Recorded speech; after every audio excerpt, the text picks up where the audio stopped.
Assalamu alaikum, bienvenue sur Vérité Din. Dans cette vidéo, nous allons parler d'un miracle qui s'est produit lors de la rénovation de la mosquée du prophète à Médine et de la grande mosquée de la Mecque.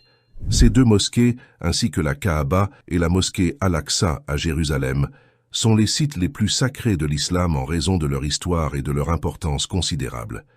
Quiconque a déjà visité ces lieux, ou l'un d'entre eux, peut vous dire à quel point ils sont beaux et spirituels. En fait, la grande mosquée de la Mecque, connue sous le nom de Masjid al-Haram, ainsi que la mosquée du prophète à Médine, connue sous le nom de Masjid al-Nabawi, ont été redessinées et reconstruites par un ingénieur égyptien appelé Dr Muhammad Kamal Ismail. Il est né en 1908 et décédé en 2008.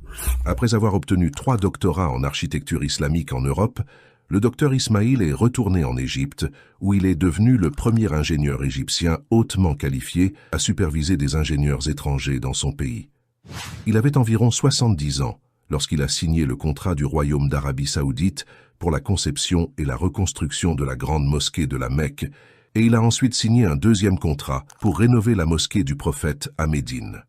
Les conceptions innovantes du docteur Ismail incorporaient des caractéristiques avancées, telles que des dômes électriques, un sol en marbre froid ainsi que des parapluies rétractables.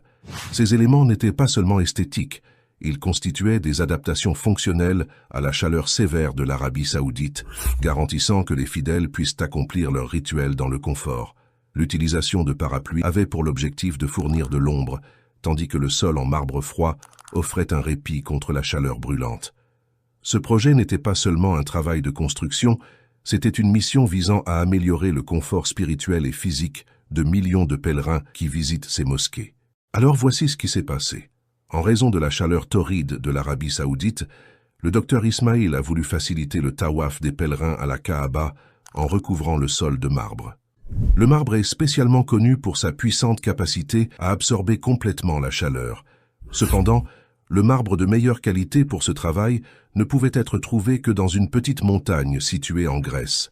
C'est ainsi que le docteur Ismail négocia avec la Grèce au nom du Royaume d'Arabie Saoudite, et il acheta près de la moitié de la montagne pour achever le projet de la grande mosquée. 15 ans plus tard, le roi Fahad d'Arabie Saoudite demanda au docteur Ismail d'apporter le même marbre pour rénover la mosquée An-Nabawi à Médine. Le docteur Ismail retourna en Grèce pour négocier l'autre moitié de la montagne. Cependant, on lui informa que le marbre avait été vendu et qu'il ne restait plus rien. Mais ils lui ont indiqué l'entreprise qu'il avait achetée, laquelle était par coïncidence basée en Arabie Saoudite. Voici la partie la plus intéressante de l'histoire.